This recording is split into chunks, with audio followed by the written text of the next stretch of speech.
ನಾವು SMS charitable trust ವತಿಯಿಂದ ಸಾಮೂಹಿಕ ವಿವಾಹವನ್ನು ಮಾಡಬೇಕು ಅಂತ ಹೇಳಿ ಒಂದು ಸಂಕಲ್ಪವನ್ನು ಮಾಡಿಕೊಂಡಿದ್ದೇವೆ. ಆ ಸಂಕಲ್ಪಕ್ಕೆ ಎಲ್ಲರ ಸಹಕಾರ ಬೇಕಾಗಿದೆ.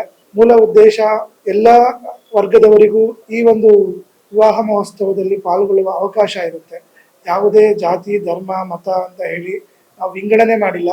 ಎಲ್ಲ ಧರ್ಮದವರಿಗೂ ಕೂಡ ನಮ್ಮ ಒಂದು ಕಾರ್ಯಕ್ರಮದಲ್ಲಿ ಬಂದು ಅವರು ವಿವಾಹ ಮಹೋತ್ಸವವನ್ನು ಮಾಡ್ಕೊಂಡು ಹೋಗೋದಕ್ಕೆ ಅವಕಾಶ ಇದೆ. ಈ ಒಂದು ಶುಭ ಕಾರ್ಯಕ್ಕೆ ತಮ್ಮೆಲ್ಲರ ಸಹಕಾರ ಬೇಕು ಅಂತ ನಾನು ಕೇಳ್ಕೊಳ್ತಾ, ಅಂದ್ರೆ ನಾವು ಅವರಿಗೆ ಬೇಕಾದಂತಹ ವ್ಯವಸ್ಥೆಯನ್ನ ಕಲ್ಪಿಸ್ತಿದ್ದೇವೆ. ಅಲ್ಲಿ ಹಿಂದೂಗಳು ಮದುವೆ ಮಾಡ್ತಿದ್ದಾರೆ, ಅಲ್ಲಿಗೆ ನಾವು ಹೋಗುವುದು ಹೇಗೆ ಅನ್ನೋ ಮನೋಭಾವ ಅವರಲ್ಲಿದ್ರೆ ಅವ್ರು ನಮ್ಮಲ್ಲಿ ಬರೋದು ಬೇಡ. ನಾವು ಎಲ್ಲ ಧರ್ಮದವರಿಗೂ ಸಮಾನವಾಗಿ ಅವಕಾಶವನ್ನ ಕೊಡಬೇಕು ಅಂತ ಬಂದಿದ್ದೇವೆ ಇಲ್ಲಿಗೆ.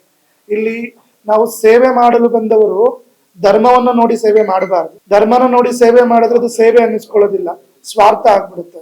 ಹಾಗಾಗಿ ಸೇವೆಗಂತ ಬಂದಿದ್ದೇವೆ.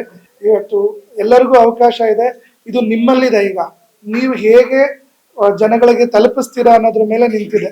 ಮದುವೆಯ ಖರ್ಚು ವೆಚ್ಚಗಳನ್ನ ಸಾಮಾನ್ಯವಾಗಿ ಎಲ್ಲರೂ ನೋಡಿದೀವಿ. ಯಾರೋ ಒಬ್ರು ಒಂದು ಹೆಣ್ಮಗು ಇರುತ್ತೆ, ಅವ್ರಿಗೆಲ್ಲ ಅದ್ರ ಅನುಭವ ಆಗುತ್ತೆ. ಒಂದು ಹೆಣ್ಮಗ ಇರೋನು ಯಾವುದೇ ಕಾರಣಕ್ಕೂ ನಾವು ಬಡವ ಅಂತ ಹೇಳಕ್ಕಾಗಲ್ಲ. ಯಾಕೆಂದ್ರೆ ಅವನು ಸರಳ ವಿವಾಹ ಮಾಡ್ತೀನಿ ಅಂದ್ರೆ ಇವತ್ತು ಒಂದು 2 ಲಕ್ಷ 1 ಲಕ್ಷ ಹೀಗೆ ಬೇಕೇ ಆಗುತ್ತೆ. ಇದರಿಂದ ಇದೊಂದು ಪರಿಕಲ್ಪನೆಯನ್ನ ನಮ್ಮ ಸ್ವಾಮೀಜಿಯವರು ಹೇಳಿದ್ರು, ಈ ತರ ಒಂದು ಮಾಡೋಣ, ಎಲ್ಲಿ ಮಾಡೋಣ ಅಂತ ತೀರ್ಮಾನ ಮಾಡಿದ್ವಿ. ರಾಮನಗರ ಜಿಲ್ಲೆಯಲ್ಲಿ ಅವಾಗ ಅದು ಬೆಂಗಳೂರು ದಕ್ಷಿಣ ಎಲ್ಲಿ ಮಾಡಬೇಕು ಅಂತ ತೀರ್ಮಾನ ಮಾಡಿದಾಗ ದೇವರಹಳ್ಳಿ ಇದೆಯಲ್ಲ, ದೇವರಹಳ್ಳಿಯ ಬೀರೇಶ್ವರನ ದೇವಸ್ಥಾನದ ಹತ್ರ ಜಾಗ ಅದ್ಭುತವಾಗಿದೆ.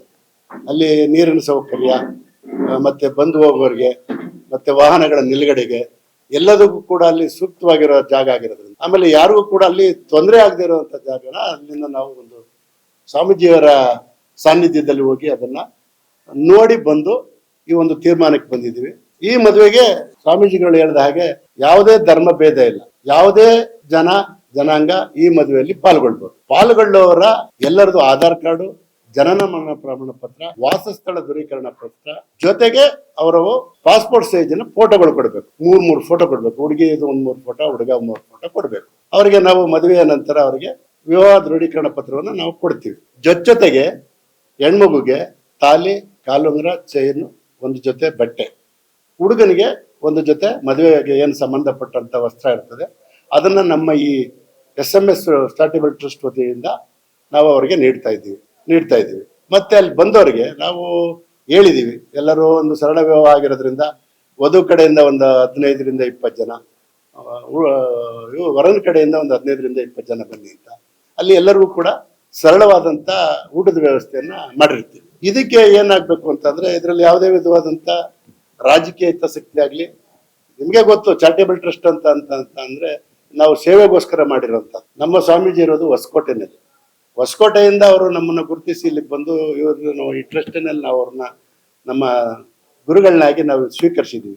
ಅವ್ರ ಸಲಹೆ ಇದು ಸೂಕ್ತ ಇತ್ತು. ಅವ್ರು ಇಲ್ಲಿಯವರಲ್ಲ, ಕರ್ನಾಟಕದ ವಾಸ ಇದ್ರು. ಉಜ್ನಿ ನಾರ್ತ್ ಇಂಡಿಯಾದಲ್ಲಿ, ಉತ್ತರ ಭಾರತ ಉಜ್ನಿಯಲ್ಲಿ ಅವರ ಶಿಕ್ಷಣ, ಅವರ ದೀಕ್ಷೆ ಇದೆಲ್ಲ ಕೂಡ ನಡೆದಿರುತ್ತೆ. 26ರಿಗೆ ನಮ್ದು ಮದುವೆ ನವೆಂಬರ್ಗೆ ಮಾಡ್ತಾ ಇರೋದು. ಇದ್ರ ನೋಂದಣಿ ನವೆಂಬರ್ 1ನೇ ತಾರೀಕು ಇರುತ್ತೆ.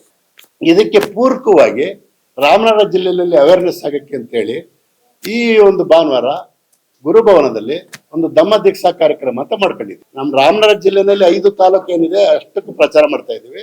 ಇನ್ನು ಬಾಕಿದು ಹೊರ ಜಿಲ್ಲೆಗಳಿಗೂ ಕೂಡ ಯಾವ ರೀತಿ ನಾವು ಮೆಸೇಜನ್ನ ಅವ್ರಿಗೆ ಕಳಿಸ್ಬೋದು, ಅದರಿಂದ ಏನು ಸ್ಪಂದನ ಅಂತ ಇಟ್ಕೊಂಡು ಮಾಡೋಣ ಅನ್ನೋದು ಒಂದು ಕಲ್ಪನೆ ಇದೆ. ಆದ್ರೆ ಇದರಲ್ಲಿ ಯಾವುದೇ ಆದಂತ ಧರ್ಮದವ್ರು ಇಲ್ಲ, ಯಾರು ಬೇಕಾದ್ರೂ ಬರ್ಬೋದು.